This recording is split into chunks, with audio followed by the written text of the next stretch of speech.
The champagne glass shattered against the marble floor of the penthouse suite, spraying crystal shards across Chioma Okonkwo's bare feet. But she didn't flinch. She couldn't. Her eyes were locked on the scene before her. Her husband of 8 years, Obiora Okonkwo, the tech billionaire who owned half of Lagos's skyline, tangled in silk sheets with her younger sister, Adana. Chioma. Obiora scrambled up, his face draining of color. This isn't what it looks like. Chioma's voice came out eerily calm, almost a whisper. She stood in the doorway of their Victoria Island mansion bedroom, still wearing the emerald green Ankara gown she'd worn to their anniversary dinner. The dinner he'd missed. The dinner where she'd sat alone for 2 hours, calling his phone repeatedly, worried something terrible had happened. Something terrible had happened. Just not what she'd imagined. What would you do if you walked in on this? Hit like if you've been betrayed, and comment below where you're watching from. Adana pulled the sheet up to her chin, her eyes wide with something that looked like fear but couldn't quite hide the smugness underneath. Sister, please, let me explain. Don't call me that. Chioma's hands trembled as she gripped her designer handbag. Inside was the anniversary gift she'd bought him, a limited edition Patek Philippe watch engraved with their wedding date. She wanted to laugh at her own foolishness, but if she started, she might never stop. Baby, listen. Obiora stepped toward her, his expensive cologne mixing with the scent of betrayal in the air. This was a mistake. A one-time thing. You know I love you. A one-time thing? Chioma's laugh finally came, sharp and bitter. She pulled out her phone, fingers shaking as she opened her photo gallery. Should I show you the pictures I found on your laptop 3 weeks ago? Or should we talk about the apartment you're renting for her in Lekki? The apartment I pay for with my family's money that I invested in your company. The room went silent. Even the sounds of Lagos traffic from the street below seemed to fade. Chioma had married Obiora when he was nobody. A brilliant computer science graduate from the University of Lagos with big dreams and empty pockets.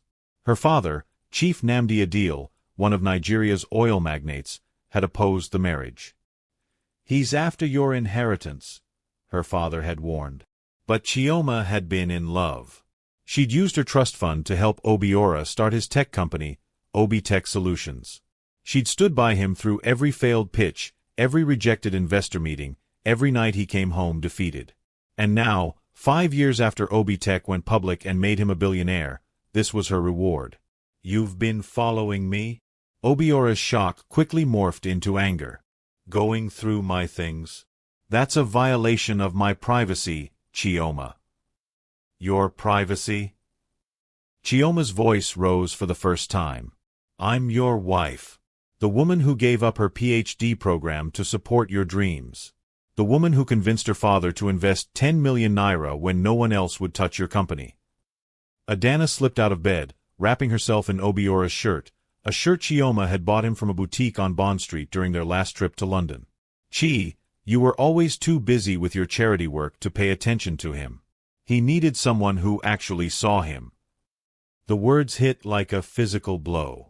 Chioma had devoted the last 3 years to running the Adil Foundation, providing scholarships for underprivileged girls across Nigeria.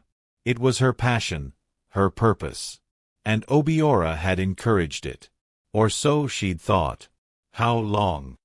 Chioma asked, her voice dropping back to that dangerous calm. How long has this been going on? Obiora and Adana exchanged a look. That look told Chioma everything. 2 years, Adana said, lifting her chin defiantly. And I'm pregnant. The room tilted. Chioma gripped the doorframe to steady herself. 2 years. 2 years of lies, of pretending, of making love to her while carrying on with her own sister. 2 years of family dinners where they'd all sat together, laughing and planning holidays. 2 years of her mother asking why Chioma couldn't be more like Adana, more carefree, more attentive to women's duties.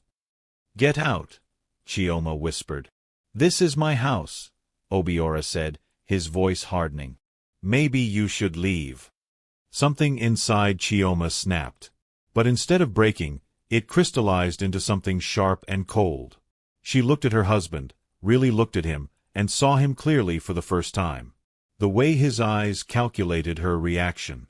The way he positioned himself protectively in front of Adana. The way he'd already dismissed her, already written her off as handled. He had no idea who he was dealing with. Chioma smiled, and it was terrifying in its serenity. "You're right. This is your house. I'll go."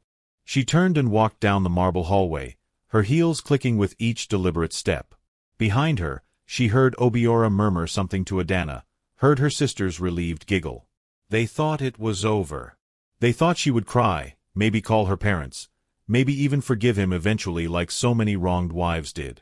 They had no idea that Chioma Adil Okonkwo, daughter of Chief Namdi Adil, granddaughter of Lady Ezen Adil who'd built an empire from a single market stall, had inherited more than money. She'd inherited a spine of steel and a mind that could orchestrate devastation. In the elevator, Chioma pulled out her phone and made a call. "Emeka, it's Chioma.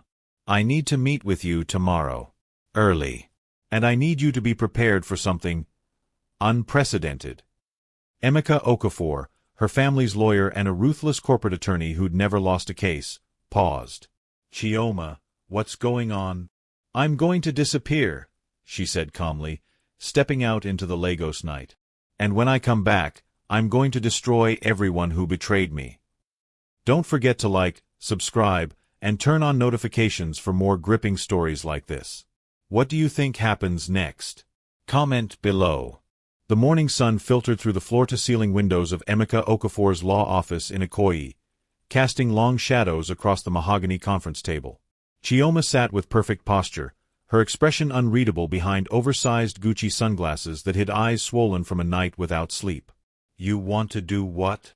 Emeka leaned forward, his usual professional composure cracking.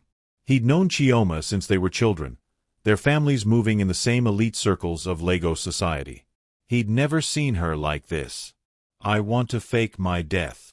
Chioma removed her sunglasses, revealing the steel in her red-rimmed eyes.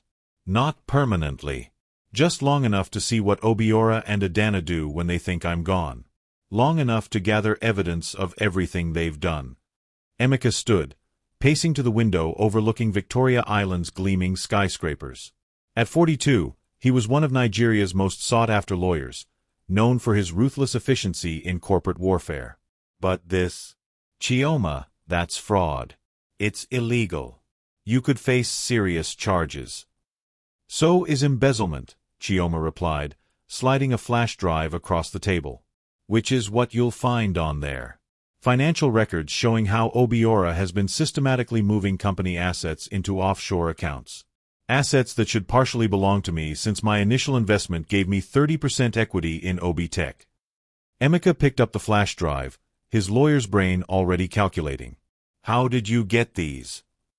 "I've had suspicions for months. Not about Adana. I never saw that coming." Her voice caught, but she cleared her throat and continued. "But about the money. Obiora has been increasingly secretive about finances. 2 months ago, I hired a private investigator. A good one. Someone who specializes in corporate espionage." "Chibuzo Nwosu?" Emeka asked, recognizing the caliber of work in the documentation. Chioma nodded. "He's been thorough. The affair with my sister was just the beginning. Obiora's been planning to divorce me for months, but he needed to do it carefully. If he divorces me now, I get half of everything plus my initial investment returns. But if I were to die..." She let the implications hang in the air. "He gets everything," Emeka finished, his expression darkening. "And the life insurance policy. $20 million. We took it out 3 years ago when the company went public. It seemed prudent at the time." Chioma's laugh was hollow. "My father insisted on it. Said we needed to protect our assets." Emeka returned to the table, his mind working through the possibilities. "You think he's planning to kill you?" "I think he's considering it. Or at least, I think he won't be devastated if an accident were to happen." Chioma pulled out more documents. "Last month, he increased my policy to $50 million. I didn't sign anything. He forged my signature. That's also fraud, Emeka. And it shows intent. Are you starting to see the bigger picture? Comment below. Have you ever discovered someone you loved wasn't who you thought they were? Where are you watching from? Emeka examined the insurance documents, his jaw tightening. The signature was good, very good, but there were tells.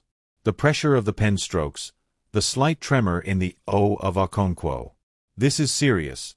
Chi, if what you're suggesting is true, you're in real danger. Which is why I need to disappear before he makes it permanent. Chioma stood, walking to the window. Below, Lagos teemed with life. Okadas weaving through traffic, street vendors selling everything from newspapers to plantain chips, business people hurrying to meetings. Her city. Her home. And she was about to leave it behind. Tell me your plan, Emeka said quietly. Chioma turned, and in that moment, Emeka saw not his childhood friend but a warrior preparing for battle. Tomorrow, I'm supposed to fly to Abuja for a foundation meeting. It's a regular trip. I make it monthly.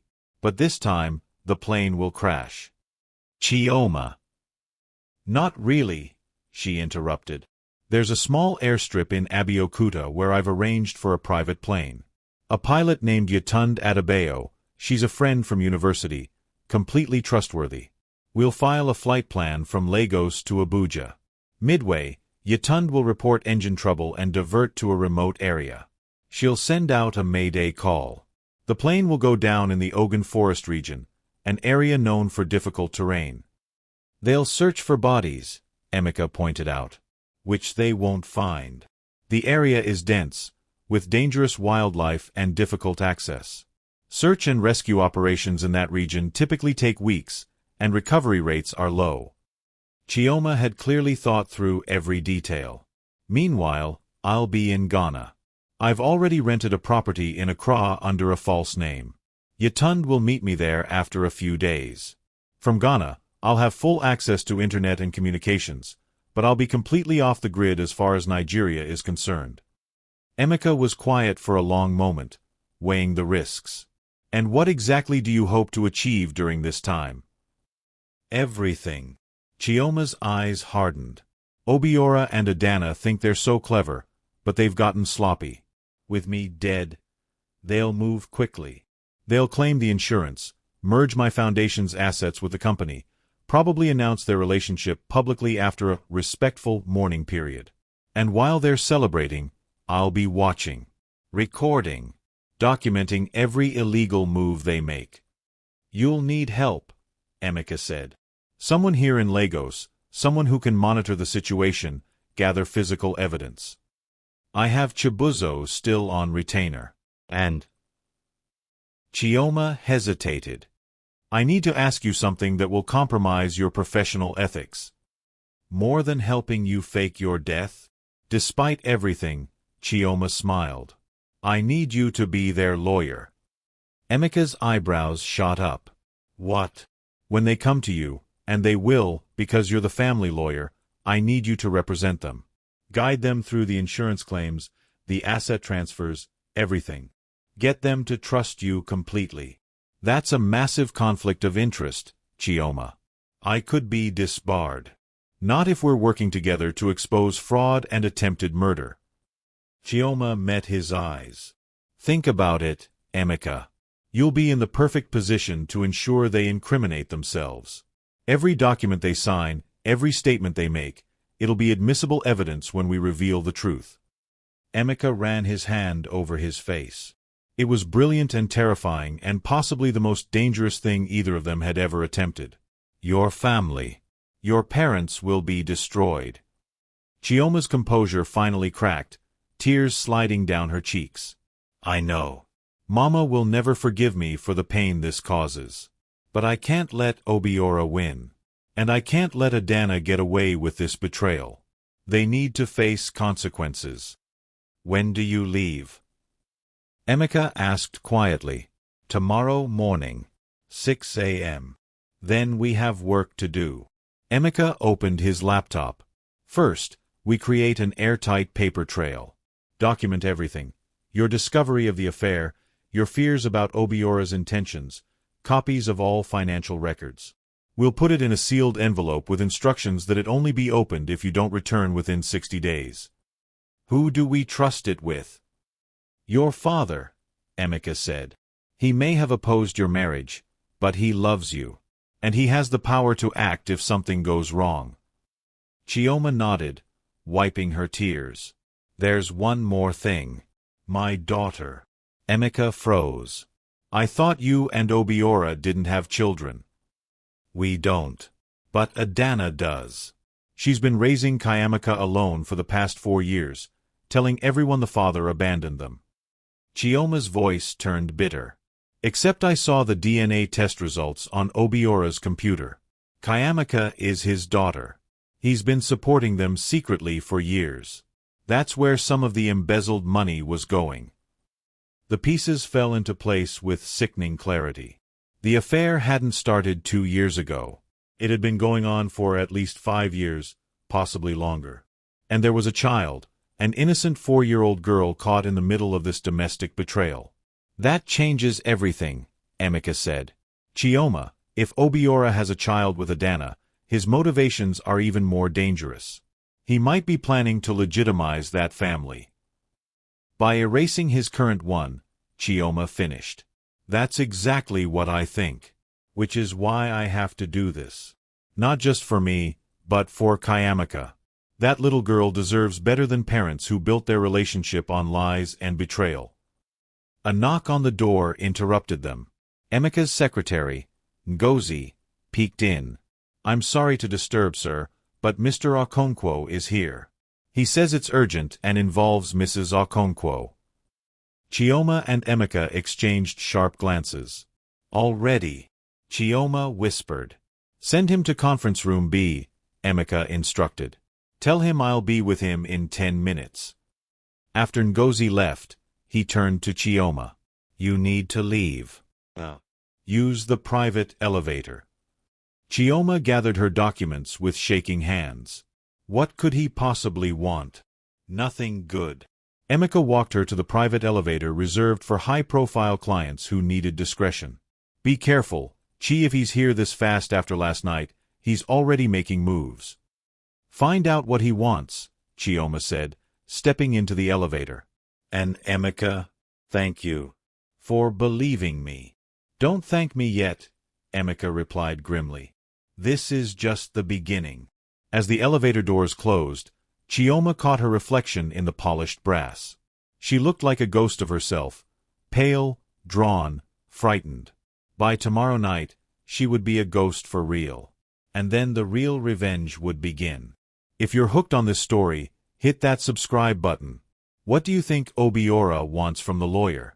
Drop your predictions in the comments below.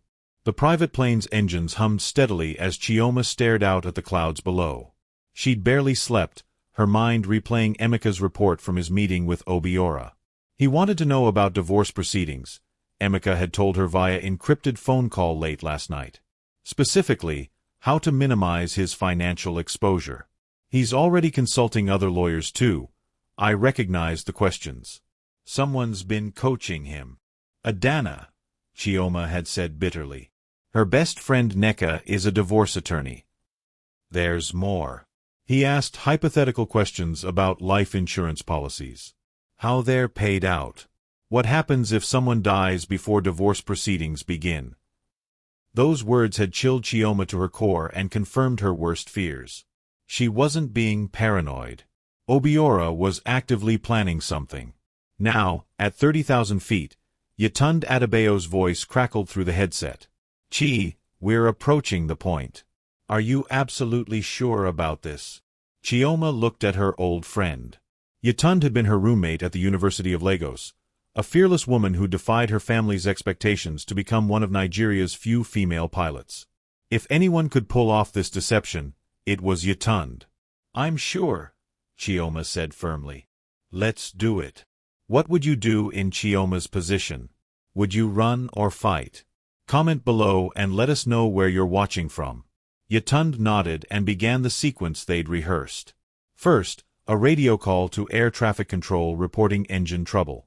Her voice, carefully calibrated to sound stressed but professional, echoed through the cockpit. Lagos Control, this is Charlie Romeo 79er. We're experiencing severe engine vibration and loss of power. Requesting immediate clearance to divert to closest suitable landing site. The response was immediate, concerned. Yatund continued the performance, her reports growing more urgent. Then, at precisely the calculated moment, she shut off the transponder. From the ground, it would appear that the plane had simply vanished from radar, a terrifying but not uncommon occurrence in areas with poor coverage. Search and rescue would be deployed, but they'd be looking in a vast wilderness area where the terrain made recovery operations notoriously difficult. Meanwhile, Yatund skillfully diverted the plane, flying low to avoid radar detection, heading not for Abuja but southwest toward Ghana.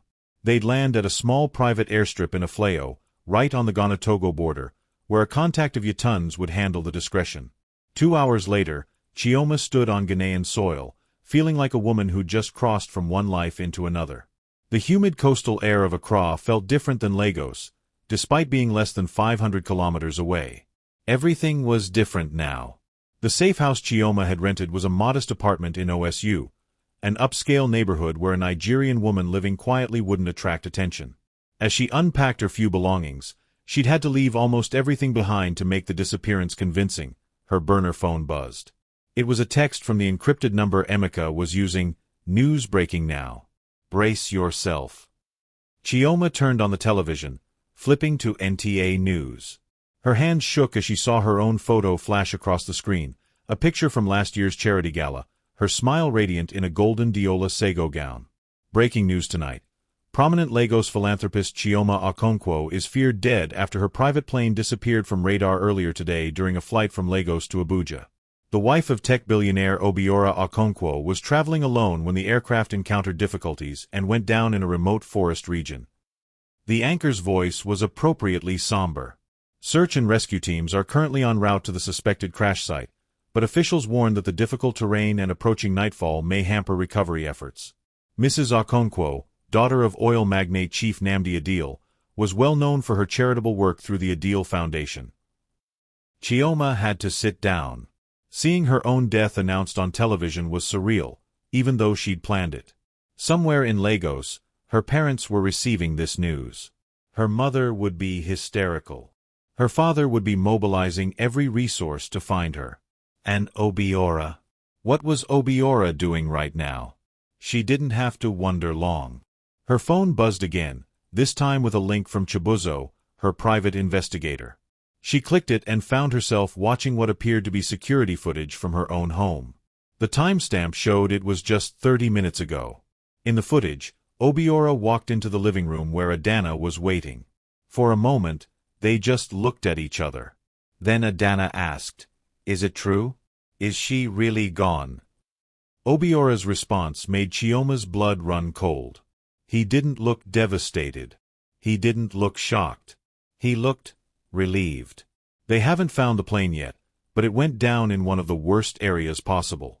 Even if she survived the crash, the terrain. He didn't finish the sentence.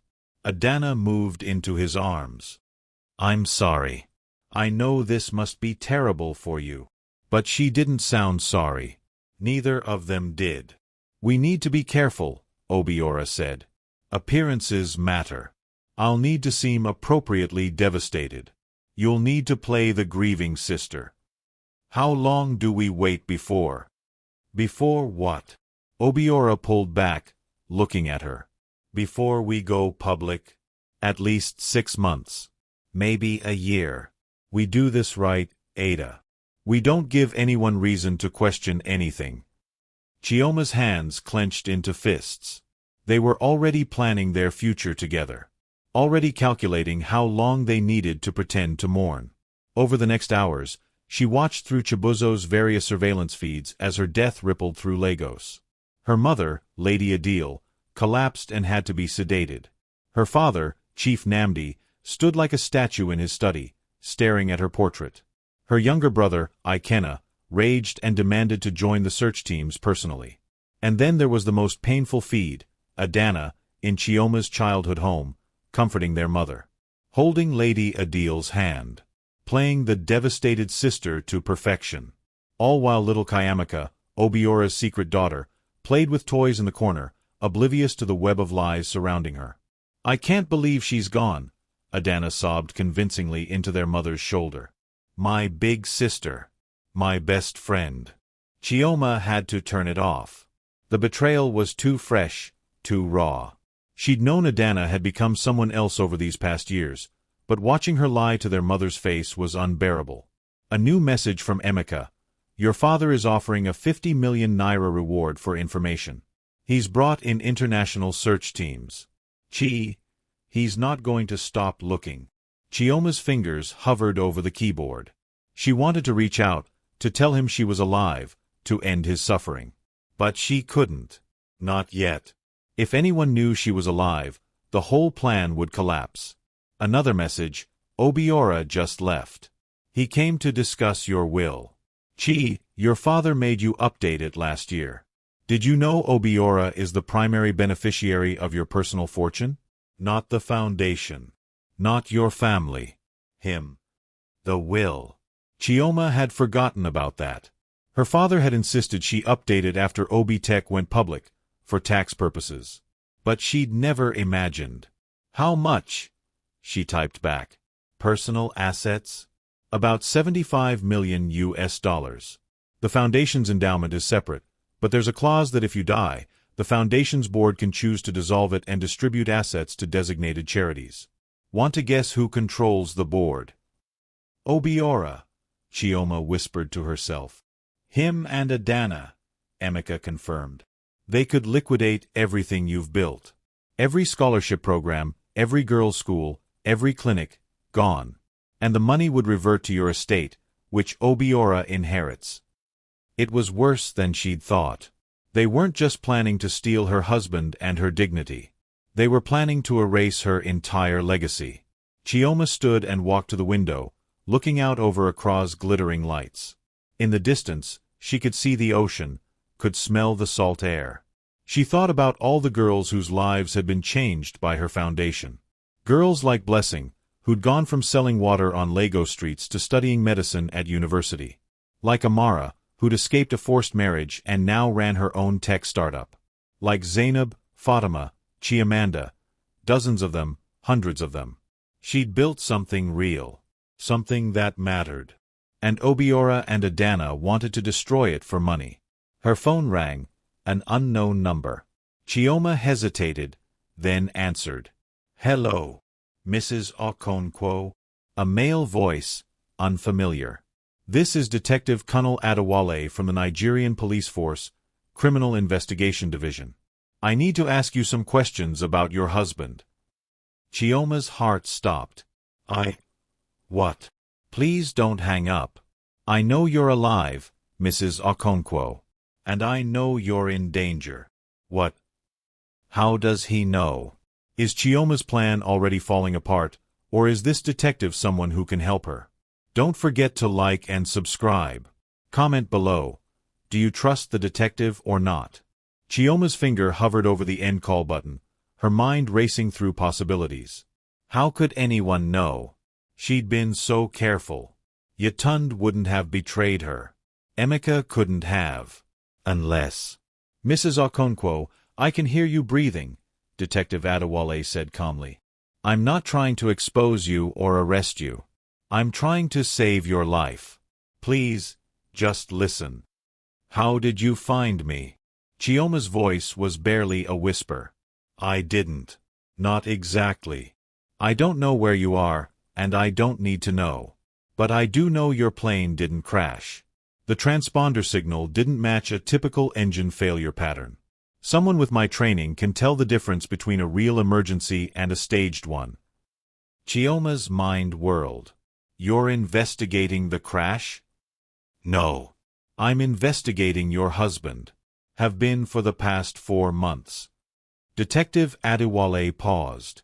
"Mrs. Okonkwo, your husband is involved in something much bigger than marital infidelity. And if you're smart enough to have faked your death, then you're smart enough to know you need allies." Against her better judgment, Chioma sat down. "Tell me, would you trust a stranger calling out of nowhere, or would you hang up? Drop your thoughts in the comments. Where are you watching from tonight? For months ago, A woman named Ifeoma Chukwu came to us with allegations that your husband had defrauded her late brother out of millions in a tech investment scam. We started investigating. What we found. He sighed. Mrs. Okonkwo, your husband's company isn't just involved in legitimate tech services. He's been using Obi Tech as a front for money laundering. We're talking about millions of dollars moving through shell companies, offshore accounts, cryptocurrency conversions. The kind of operation that attracts very dangerous people. Chioma felt the floor drop out from under her. Money laundering? This was beyond betrayal, beyond embezzlement. This was criminal enterprise. I don't believe you, she said, but even as she spoke, pieces were clicking into place. The mysterious business trips. The meetings with men in expensive suits who made her uncomfortable. The way Obiora had become obsessed with cryptocurrency 2 years ago. Do you have proof? Volumes of it. But we need more. We need his financial records, his communications, evidence of his network. The kind of evidence that someone with intimate access to his life could provide. Detective Adewale's voice softened. Mrs. Okonkwo, I suspect you disappeared because you were afraid your husband might harm you. I'm telling you that your instincts were correct. Men involved in this level of criminal activity don't hesitate to eliminate threats. And a wife who knows too much is a threat. He doesn't know I know anything, Chioma protested weakly. Doesn't he? You found evidence of his affair. You confronted him. What else might you have found? What else might you tell? The detective's logic was inescapable. He's already positioning himself to inherit everything you own. Your death solves all his problems. The messy divorce, the potential exposure of his crimes, the financial complications.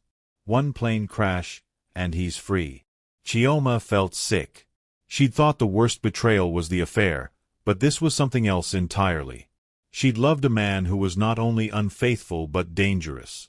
A criminal who'd been using her money, her family's connections, her reputation to build a criminal empire. What do you want from me? She asked. Cooperation. You stay hidden. That's actually perfect for our operation. But you use your access to gather evidence.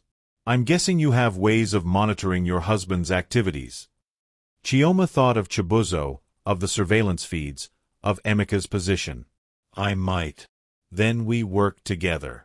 You help us build a case that will put him away for decades. And in return, I make sure that when this all comes to light, you're protected. You're seen as a victim, not a co-conspirator. I had nothing to do with his crimes, Chioma said sharply. I believe you. But you did invest money in his company.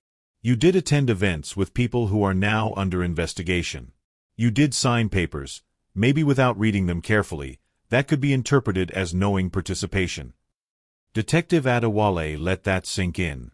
Your husband has been very clever about involving you just enough that if this goes wrong, you could be caught in the net too. It was a trap. She saw it now. Obiora hadn't just been stealing from her. He'd been setting her up as a potential scapegoat. If his criminal activities were ever exposed, he could claim she was the one behind them. She had the money, the family connections, the business education. It would be believable. Send me proof, Chioma said. Proof of what you're investigating. I won't work with you based on phone calls and promises. Smart woman. Check your email, the one I'm sure you're using that no one knows about. How did he know that? You'll find a secure link. It requires biometric authentication. Look at the files. Then call me back on this number. The line went dead. Chioma sat in the darkness of her Accra apartment, her hands shaking. She opened her laptop and found the email, went through the authentication process. And then she saw it, hundreds of pages of evidence. Bank transfers. Cryptocurrency transactions. Shell company registries. Photos of Obiora meeting with men whose names she recognized from newspaper articles about corruption and organized crime. One photo made her gasp. It showed Obiora at a restaurant with Alhaji Musa Bello, a northern politician who'd been accused, but never convicted, of embezzling billions from government contracts. Sitting at the same table was Chief Emeka Okoro, not her lawyer, a different man. known for his ties to militant groups in the Niger Delta. These weren't businessmen. These were criminals. And there, in another photo, was Adana. She sat beside Obiora at what looked like a nightclub, laughing, her hand on his knee. But she wasn't the focus of the photo. The focus was the man across from them, a notorious cybercriminal wanted in 3 countries. Adana knew. Of course she knew. She wasn't just the other woman. She was part of the operation. Chioma's phone buzzed with a text from Chibuzo. Emergency. Your husband just met with someone at the Intercontinental. I think they're planning something. She clicked on the video link he sent. The footage showed Obiora in a hotel bar, talking to a rough-looking man with a scar across his left cheek. They spoke quietly, but Chibuzo had gotten close enough with his directional microphone to catch fragments. Needs to look like an accident. The search teams won't find anything because there's nothing to find. Once it's confirmed, we move on the assets immediately. Chioma's blood turned to ice. They weren't just waiting for her to be declared dead. They were discussing something else. Another accident? Who else needs to die? Obiora's voice came through clearly. The lawyer. The other man shook his head. Too obvious. But the old man, her father, he's asking too many questions. Hiring private investigators. Refusing to accept that she's gone. He could be a problem. My father-in-law has presidential-level security. You can't touch him. Everyone has vulnerabilities. His driver. His food taster. The nurse who gives him his blood pressure medication. The scarred man smiled. Don't worry. We're professionals. The video ended. Chioma couldn't breathe. They were planning to kill her father. The man who'd raised her, taught her everything she knew, who was out there right now mobilizing heaven and earth to find her body. Chioma's hands shook so violently that she nearly dropped the phone. They were going to kill her father. Chief Nnamdi Adil, one of the most powerful men in Nigeria, a man who'd survived military coups and business wars, was being targeted because he refused to accept his daughter's death. Because he loved her too much to give up. She grabbed her phone and called Detective Adewale back. He answered on the first ring. I see you've reviewed the files, he said. They're planning to kill my father. Chioma's voice was raw with panic. I just saw surveillance footage. Some man with a scar. Tund, Scorpion, Bassi. Former military, dishonorable discharge, now works as an enforcer for hire. If he's been brought in, the threat is real. Detective Adewale's voice tightened. Send me that footage immediately. We need to move faster than I'd planned. You have to protect him. My father, you have to warn him. If I warn him directly, he'll want to know how I know. That could expose you and ruin the investigation. But there are ways to increase his security without raising suspicions. Detective Adewale paused. Mrs. Okonkwo, I need you to trust me. And I need you to stay focused. Your father is a powerful man with resources. Your mother, your brother, they're all protected by that power. But if we don't bring down your husband's entire operation, they'll never be truly safe. Chioma wiped her tears angrily. He was right. A warning about one threat wouldn't stop Obiora. She needed to destroy him completely. Have you ever had to choose between saving someone now or planning for the long game? What would you do? Comment your thoughts and tell us where you're watching from. What do you need me to do? She asked. First, I need complete access to everything your investigator has gathered. Every surveillance feed, every document, every recording. Second, I need you to reach out to your lawyer, Emeka Okafor. Tell him about me. He's been doing good work positioning himself as their legal counsel, but he needs to know we're building a criminal case. You know about Emeka? Mrs. Okonkwo, I'm a detective. It's my job to know things. She could hear the slight smile in his voice. He's clean, I've checked. And his position is valuable. Your husband trusts him now, which means he'll expose himself legally. But Emeka needs to understand the scope of what he's dealing with. This isn't just about a divorce and financial fraud. This is organized crime, money laundering, and now conspiracy to commit murder. What about my sister? Adana. Chioma's voice broke on her sister's name. Is she? How involved is she? Detective Adewale was quiet for a moment. From what we can tell, she's been with your husband for at least 5 years. She's aware of some of his illegal activities. We have evidence of her helping move money through accounts in her name. Whether she knows about the violence, I can't say. But Mrs. Okonkwo, you need to prepare yourself for the possibility that your sister is more complicit than you want to believe. Chioma thought of little Kayamika, playing innocently while her parents plotted murder and theft. There's a child. My sister's daughter. My husband's daughter. She's 4 years old. I know about Kayamika. We'll protect her. When this goes down, social services will be involved, and with your testimony, we can ensure she's placed somewhere safe. With my family, Chioma said firmly. Whatever Adana has done, Kayamika is innocent. My mother would want to raise her. She's our blood. That can be arranged. Now, I need you to do something difficult. I need you to watch your husband more closely. The funeral. Chioma's stomach lurched. What funeral? You've been missing for 36 hours. The search teams are reporting no signs of survival. By tomorrow, the government will scale back the search. In 3 days, your family will hold a memorial service. And I guarantee your husband will use that opportunity. For what? To consolidate power. To give speeches about carrying on your legacy. To position himself as the grieving widower while he systematically dismantles everything you built. Detective Adewale's voice hardened. And we need to let him. Because every move he makes gives us more evidence. The thought of sitting in Ghana, watching her own funeral, while Obiora played the devastated husband made Chioma want to scream. But she understood the strategy. There's something else, Detective Adewale continued. Your husband has a meeting scheduled for 2 days from now. We've been tracking his communications. He's meeting with his primary financial backer, the man who's been funding the money laundering operation. We need to know what they discuss. How am I supposed to? Your investigator. Chibuzo Nwosu. He's good, but he's been operating independently. I need him working with us. Can you make that happen?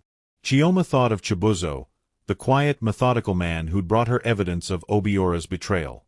Could she trust him with something this big? But she'd trusted him this far, and he hadn't failed her. I'll contact him, she agreed.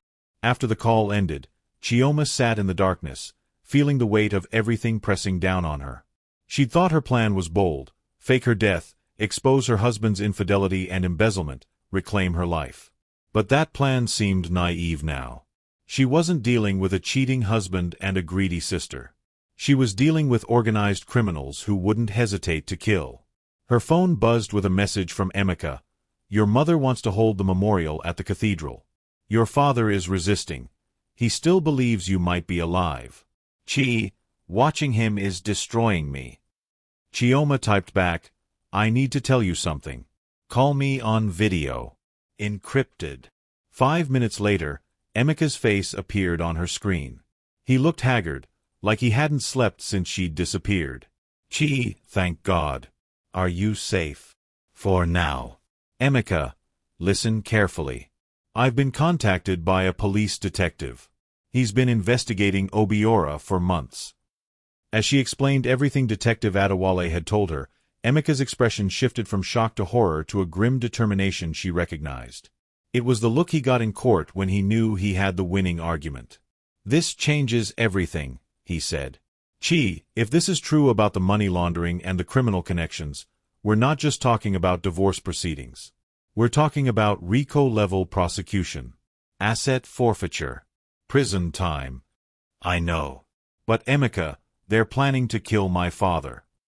Emeka's eyes widened. What? She sent him the surveillance footage. Watched as he viewed it, saw his jaw clench when Scorpion Bassi mentioned her father's vulnerabilities. I'll handle this, Emeka said quietly. Your father and I play squash every Thursday. I'll find a way to increase his security without revealing why. Some story about general threats. He's a prominent man, it won't seem strange. Detective Adewale said the same thing. He's right. And I think we need to accelerate the timeline. Emeka leaned closer to the camera. 3 days until the memorial. If we wait too long, if we let Obiora consolidate control over your assets and your foundation, it becomes exponentially harder to undo. But if we strike during the memorial... What are you thinking? I'm thinking that the moment of his greatest triumph should become his greatest downfall. Let him give his speeches. Let him cry his crocodile tears. Let him and Adana think they've won. And then, when everyone is gathered, your family, the business community, the press, we expose everything. Chioma's heart raced. It was brilliant and terrifying. That's 3 days from now. Can we gather enough evidence? With the detectives' help? With Chibuzo working alongside law enforcement? Yes. Emeka's eyes glinted. But you need to understand what this means. When we expose him, it won't be quiet. It will be a scandal that rocks Lagos. Your family name will be dragged through the mud. Your mother will discover that both her daughters have betrayed the family in different ways, one through lies and theft, one through deception about her own death. I know. Chioma's voice was steady despite her tears. But I can't let him win. And I can't let him hurt anyone else. Then we have 3 days to build an ironclad case. Emeka pulled out a notepad. I'll coordinate with Detective Adewale. You work with Chibuzo to capture everything at the memorial. We need video evidence, audio recordings, documents, everything. And we need Obiora to incriminate himself publicly. How do we do that? Emeka smiled, and it wasn't kind. We bait him. Make him so confident that he makes mistakes. I'll suggest he give a speech about continuing your legacy through the foundation. He'll love that, the chance to play the noble widower. And while he's talking about your charitable work, we'll have evidence ready showing he planned to loot every naira from it. They talked for another hour, planning every detail. By the time they finished, dawn was breaking over Accra. Chioma looked out at the ocean, at the fishermen heading out in their boats, at the city waking up to a new day. Somewhere across the border in Lagos, her family was waking to another day of grief. Another day of believing she was dead. Just 3 more days. She could endure 3 more days. Her phone buzzed with a message from Chibuzo. Your husband just withdrew 50 million naira in cash.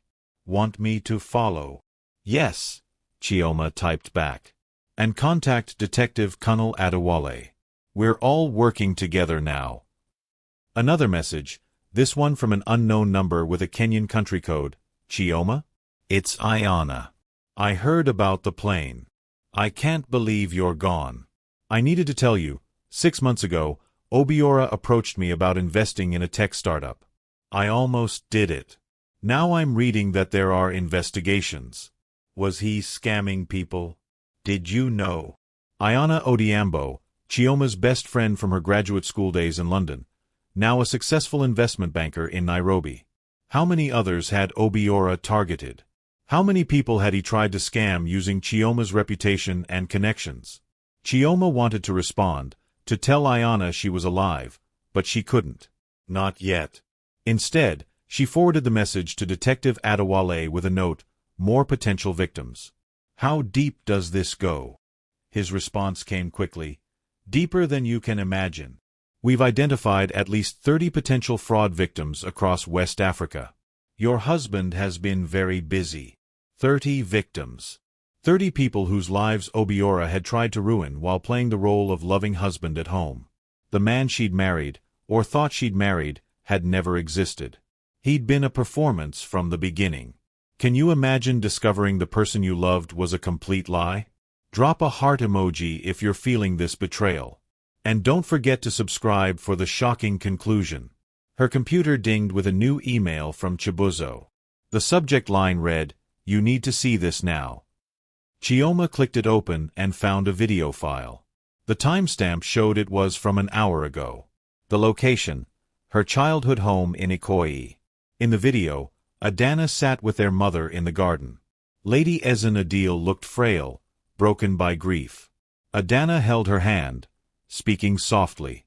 "Mama, I know this is painful, but we need to talk about Chioma's foundation. The work she did was so important. We can't let it die with her." "I can't think about that now," Lady Ezen said, her voice hollow. "My daughter is gone." "I know, Mama. But Chi would want her legacy to continue. And Obiora and we want to honor her by taking over the foundation, making sure it continues her mission." Lady Ezen looked up, tears streaming down her face. "You and Obiora? We've been close, working together on foundation projects." Adana's lies were smooth, practiced. "He understands her vision. I understand her heart. Together, we can make sure her work continues." "It's too soon to talk about this." "I know, Mama. I know. But there are deadlines. Scholarships that need to be awarded. Girls who are counting on the foundation. We can't let them down." Adana squeezed her mother's hand. "Let us do this for Chi, let us be her legacy." Chioma watched as her mother, devastated and manipulated by grief, nodded slowly. "If you think it's what she would want." "I know it is, Mama. I know it is." The video ended, but Chioma sat frozen. They weren't even waiting for the funeral. They were already moving on her foundation, using her mother's grief as a weapon. She called Detective Adewale. "They're going after the foundation now, using my mother's grief to get control." "I know. I have someone monitoring the situation. But Mrs. Okonkwo, we can't stop them yet. Every move they make is evidence. Every lie they tell is another charge we can bring." "She's my mother," Chioma whispered. "I'm watching them torture her with grief while I'm alive." "I know. And in 3 days, you'll be able to end her suffering. But if we move now, before we have everything we need, your husband might escape. Men like him always have contingency plans. We need him so confident, so certain of his victory, that he doesn't see us coming." Chioma knew he was right, but knowing it didn't make it hurt any less. 3 days, she said. "And then this ends." 3 days, Detective Adewale confirmed. "And Mrs. Okonkwo, make sure you're ready. When we strike, there's no going back. Your life will never be the same." "It's already not the same," Chioma replied. "The woman who got on that plane 2 days ago died in that forest. The woman who survives this will be someone new." The cathedral bells tolled as Lagos's elite gathered for what they believed would be a memorial service for Chioma Adil Okonkwo. From her position in a parked car 2 blocks away, Chioma watched the live feed on her laptop as mourners filed into the building. She'd returned to Lagos late last night, smuggled across the border by Detective Adewale's team, and was now hiding in plain sight, waiting for the right moment. "Are you ready?" Detective Adewale sat beside her in the unmarked vehicle, a tablet in his hand showing multiple camera angles. Behind them, 3 more vehicles held tactical teams and evidence specialists. Across the city, synchronized raids were being prepared for Obiora's known associates. "No," Chioma said honestly. "But let's do it anyway." On the screen, she watched her mother arrive, supported by her father on one side and Ikena, her brother, on the other. Lady Ezen wore black traditional attire, her face a mask of grief. Chief Namdi's expression was stone, but Chioma could see the rage simmering beneath. Her father had never believed she was dead. He'd told Emeka as much during their squash game, had even confided that he suspected foul play. He was right, just not in the way he thought. Then came Obiora and Adana, arriving together. The sight of them made Chioma's stomach twist. Obiora wore an impeccably tailored black suit, his face arranged in appropriately sorrowful lines. Adana held little Kayamika's hand, the 4-year-old confused and fidgety in her black dress. Would you be able to watch your own funeral without breaking down? Tell us in the comments. And hit that subscribe button. You won't want to miss what happens next. They make quite the picture, Detective Adewale muttered. The grieving husband, the supportive sister, the innocent child. Too bad it's all a lie. Chibuzo's voice crackled through their earpieces. I'm in position. All cameras are live. Audio is clear. Over the past 3 days, Chibuzo had worked with Detective Adewale's tech team to wire the entire cathedral. Every word spoken would be recorded. Every gesture captured. And most importantly, every revelation would be broadcast to the assembled crowd at exactly the right moment. The service began. The bishop spoke eloquently about Chioma's life, her charitable work, her devotion to helping others. Friends and colleagues shared memories. Through it all, Obiora sat in the front row, occasionally wiping his eyes with a handkerchief. He's actually crying, Chioma said, incredulous. Saline drops, Detective Adewale said. We caught him applying them in the car. The man thinks of everything. Then came the moment they'd been waiting for. The bishop invited Obiora to speak about his wife's legacy.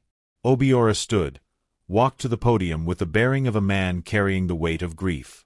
He looked out at the assembled crowd, business leaders, politicians, socialites, journalists. This was his moment. His coronation as the noble widower who would carry on his wife's work. My wife, he began, his voice catching perfectly, was the most remarkable woman I've ever known. When I met Chioma 10 years ago, I was nobody. Just a young man with dreams and no resources to achieve them. She believed in me when no one else did. She invested in me, not just financially, but emotionally. She made me the man I am today. Chioma felt Detective Adewale's hand on her shoulder, steadying her. And now she's gone, Obiora continued. Taken from us too soon, in a senseless tragedy. But I promise you, all of you, that her work will not die with her. The Ideal Foundation will continue. It will grow. Under my guidance, with the support of her family, especially her devoted sister Adana, we will ensure that Chioma's legacy touches even more lives than she could have imagined. He paused for applause. It came, scattered and respectful. In fact, Obiora said, I've already begun the work of restructuring the foundation to maximize its impact. We'll be expanding into new areas: technology education, business incubation, venture capital for promising startups. Chioma was forward-thinking, and her foundation should be too. In other words, Chioma thought bitterly, he was planning to use her foundation as another vehicle for his money laundering schemes. Now, Detective Adewale said into his radio, Emeka, you're up. In the cathedral, Emeka Okafor stood from his seat in the third row. Mr. Okonkwo, if I may. Obiora looked surprised but nodded graciously. Of course, Emeka. Please.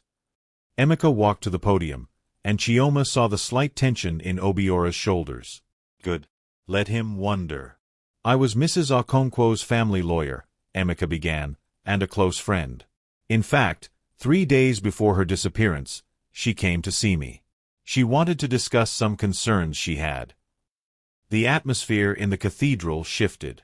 Mourners leaned forward. Journalists' hands moved toward their phones. Concerns? Obiora asked, his voice carefully neutral. Yes. Concerns about financial irregularities in Obi Tech Solutions. Concerns about the Foundation's assets being moved without her authorization. Concerns about, Emeka paused, letting the tension build, her safety. The cathedral erupted in murmurs. Obiora's carefully constructed composure cracked. This is highly inappropriate, Emeka. This is my wife's funeral. Memorial service, Emeka corrected. There was no body recovered, was there? Which is interesting, because the supposed crash site has been thoroughly investigated now, and there's no evidence a plane went down there at all. What are you suggesting? Chief Namdi stood, his voice thundering through the cathedral. Speak plainly, Emeka. I'm suggesting, sir, that your daughter may have had very good reasons for disappearing.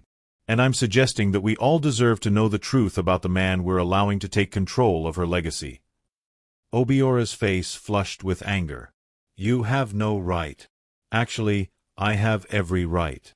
as does the Nigerian Police Force Criminal Investigation Division. Emeka gestured to the back of the cathedral, where uniformed officers had quietly entered. Detective Adewale. Detective Adewale's voice boomed through the cathedral's sound system as he walked down the center aisle. Obiora Okonkwo, you are under arrest for money laundering, fraud, embezzlement, and conspiracy to commit murder. You have the right to remain silent. Chaos erupted. Obiora tried to run, but officers blocked every exit. Adana screamed, grabbing Kayamaka and trying to push toward a side door. Journalists rushed forward, cameras flashing. Chief Namdi stood like a statue, his eyes locked on Obiora with an expression of pure fury. And Lady Ezen looked confused, devastated, trying to understand how her daughter's memorial had become this nightmare. Wait!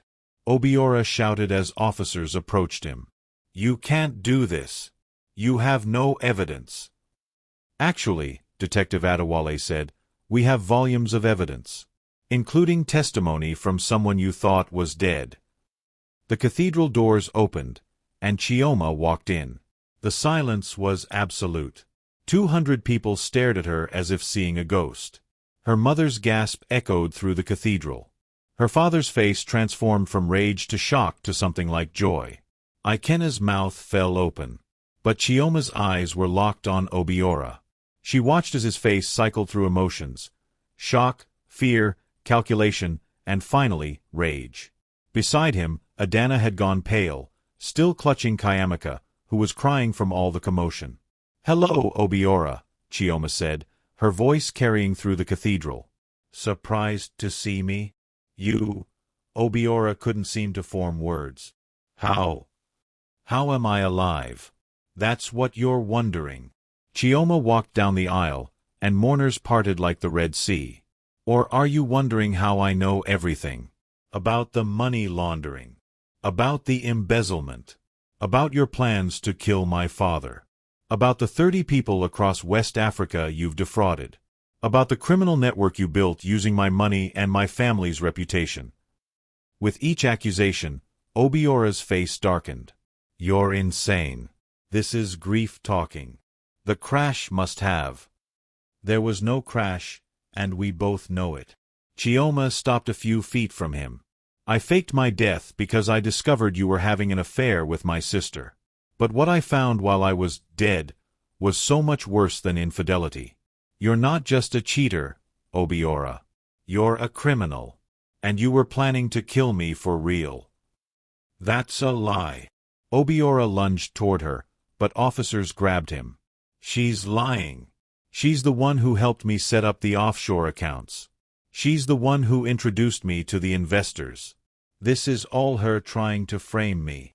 And there it was, the contingency plan Detective Adewale had predicted. Obiora was trying to make Chioma the scapegoat.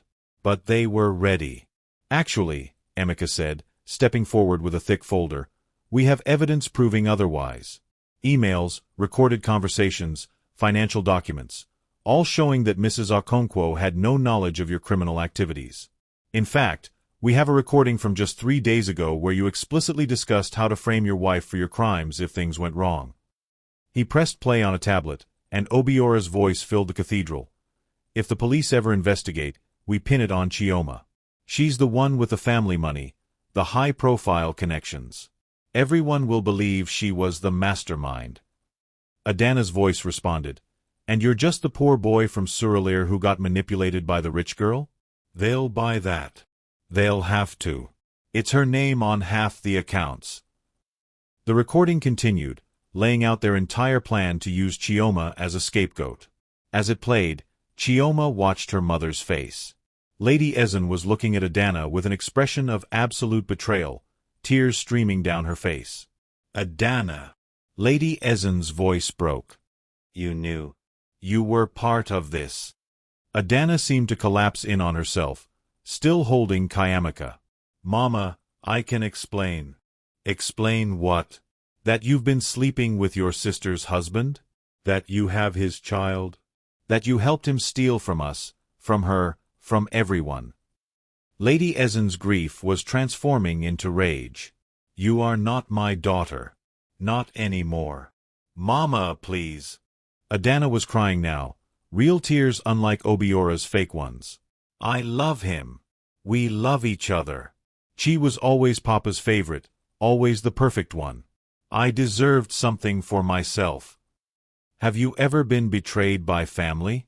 The pain in this room is unbearable. Comment if you've ever felt this kind of heartbreak, and tell us where you're watching from. So you betrayed your sister? Chief Namdi's voice was ice. He'd been silent since Chioma appeared, but now he turned his attention to Adana. You helped this man destroy her? You used our family name to commit crimes. Adana looked around wildly, seeking an ally and finding none. Even Obiora had turned away from her, already distancing himself. Chi, please. Sister, please. I made mistakes, but I never wanted to hurt you. Not really. You just what? Chioma finally spoke to her sister directly. You just wanted my husband? My money? My life? You gave birth to his child while standing beside me at family events. You comforted our mother over my death, while planning to steal my foundation.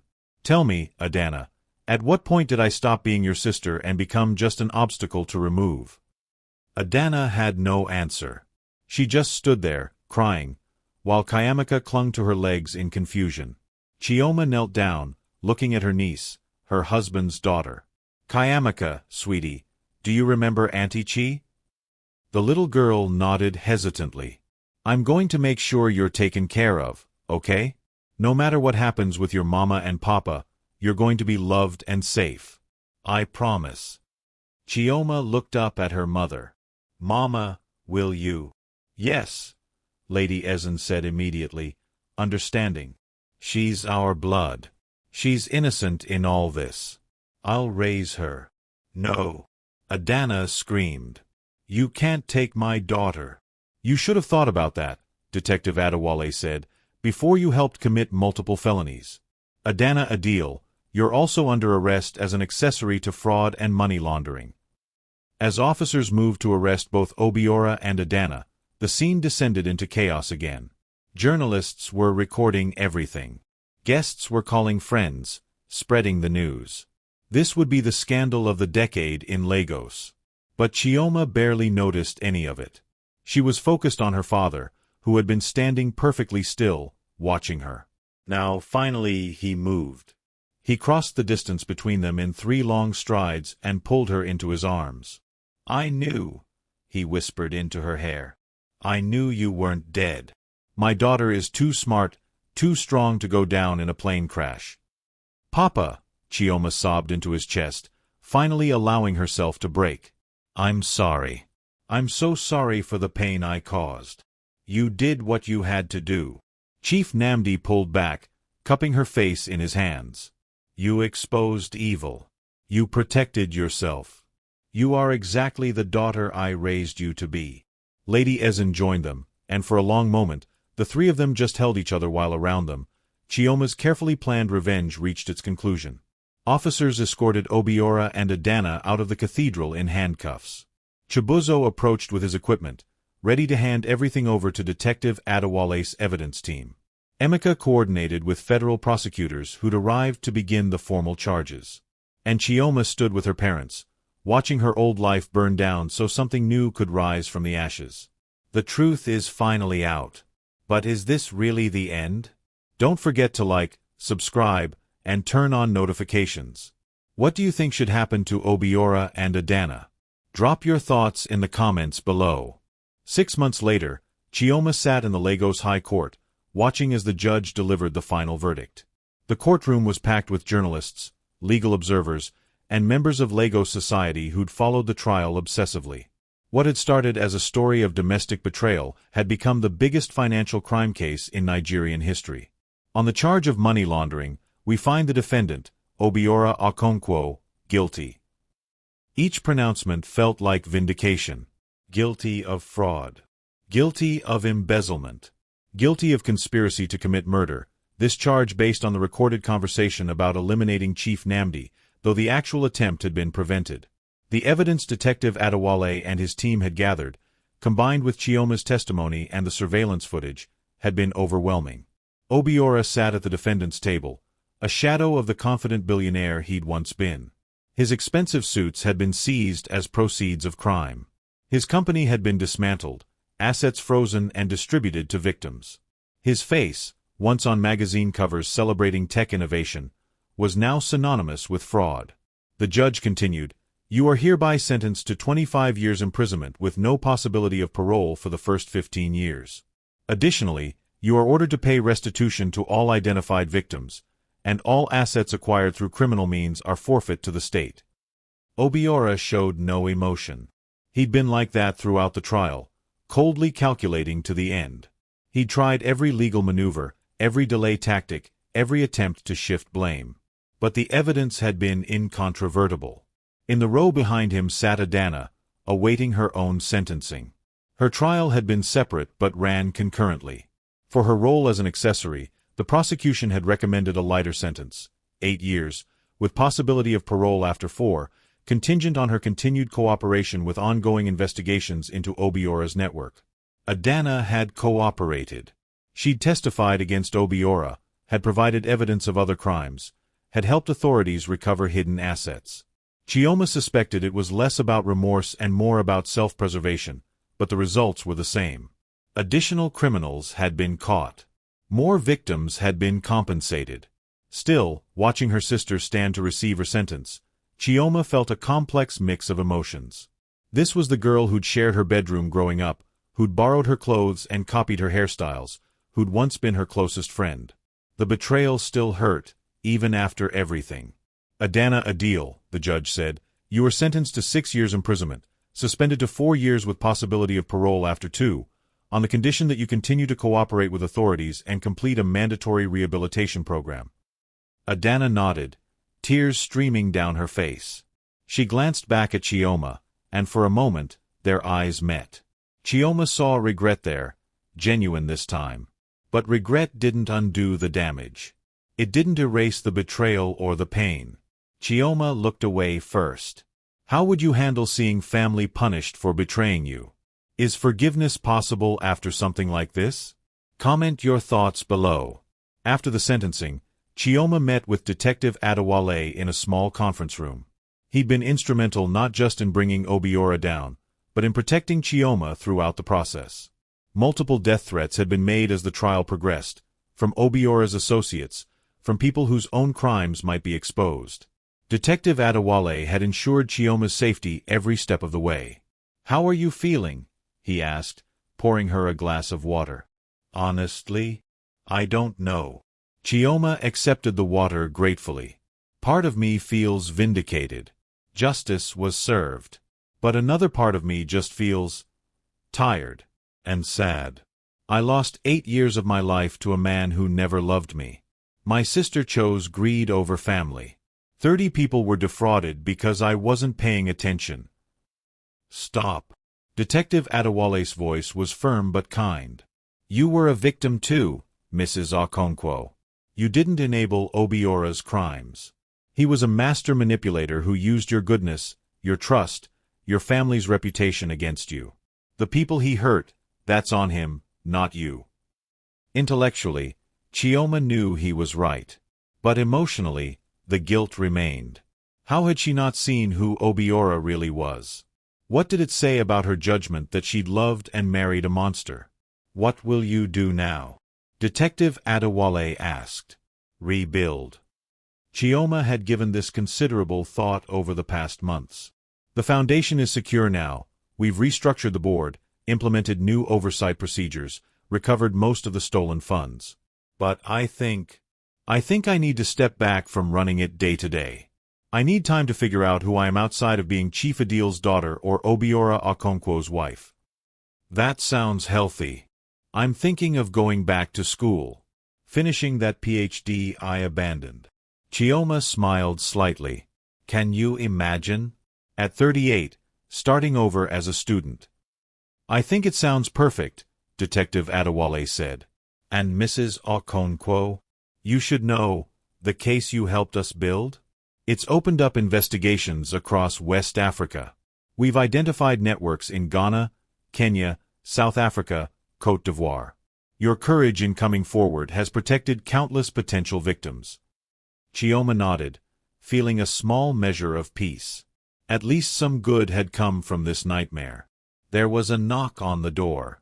Emeka entered, followed by Chioma's parents and brother. And there, holding Lady Ezen's hand, was little Kayamaka.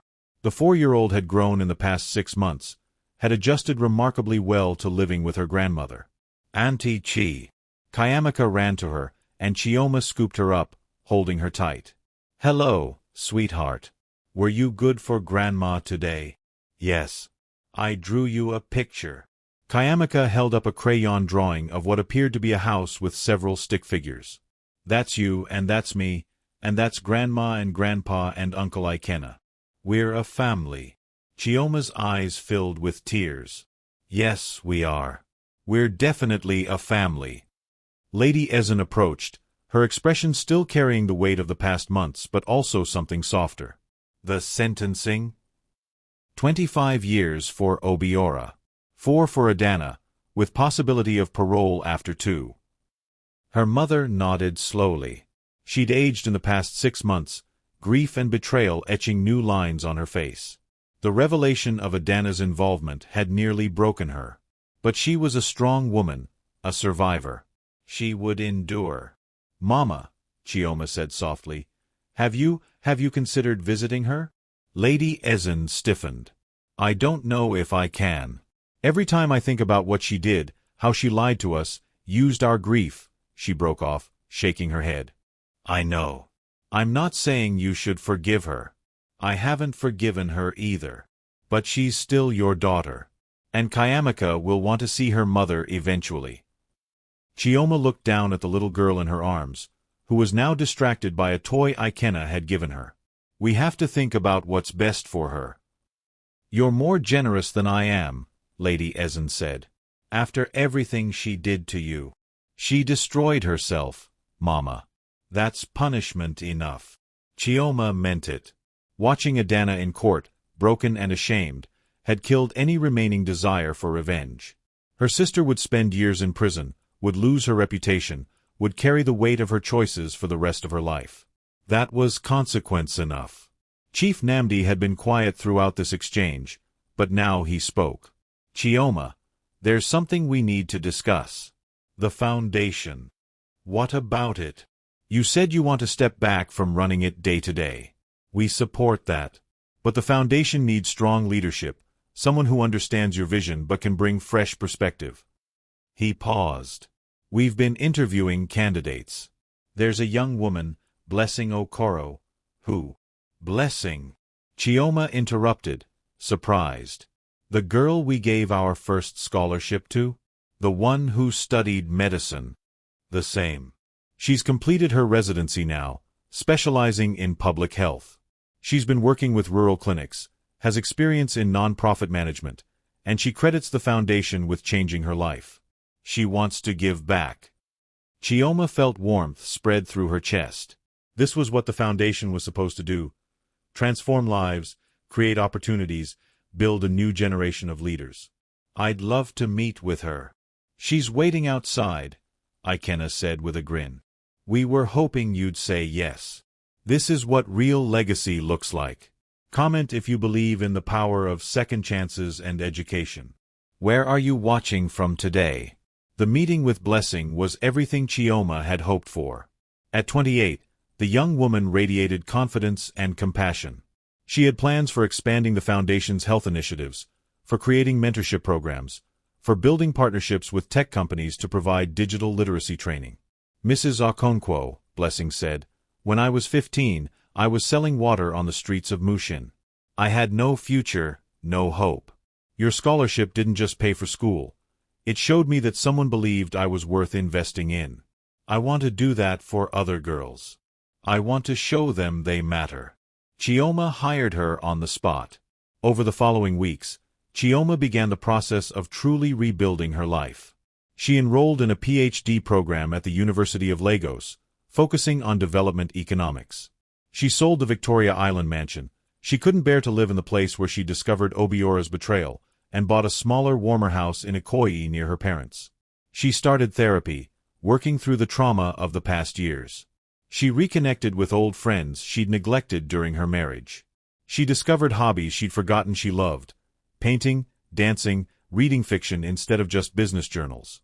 And slowly, painfully, she learned to trust again. Not blindly, as she'd trusted Obiora, but with wisdom.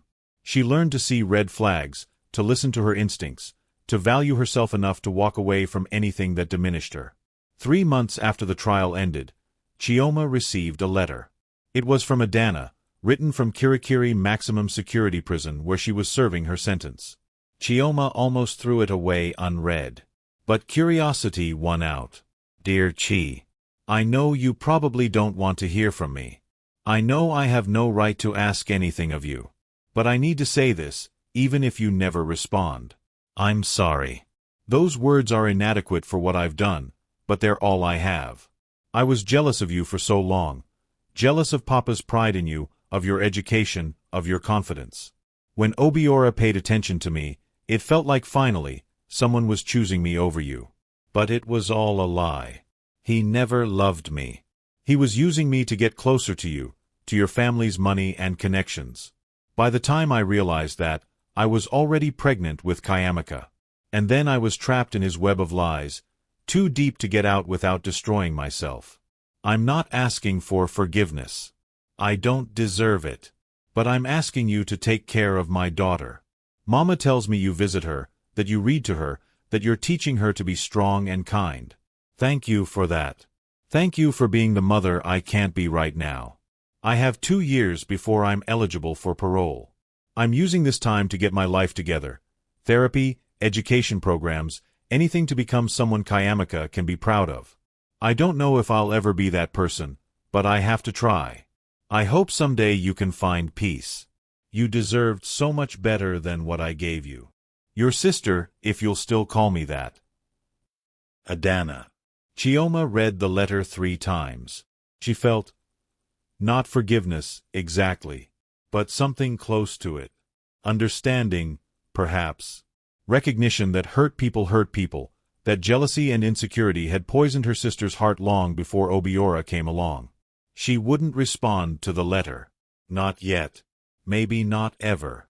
But she folded it carefully and put it in a drawer, alongside other artifacts from this painful chapter of her life. Reminders of what she'd survived. Evidence of her strength. Sometimes the hardest person to forgive is family. Have you ever struggled with forgiving someone who hurt you deeply? Share your story in the comments. You're not alone. 6 months after that, Chioma stood in the University of Lagos auditorium, accepting her PhD. Her dissertation on economic empowerment for women in West Africa had been praised by her committee as groundbreaking. But more importantly, it represented her own journey, from victim to survivor to victor. Her family filled the front row, her parents, Ikena and Kayamika, now 5 and full of questions about why Auntie Chi was wearing a funny hat. Behind them sat friends old and new: Yatund, the pilot who'd helped her disappear; Chibuzo, whose investigative work had made everything possible; Detective Adewale, who'd become a trusted friend; Emeka, her steadfast attorney; and Blessing, who was transforming the foundation into something even greater than Chioma had imagined. As Chioma crossed the stage to accept her diploma, the audience rose in a standing ovation.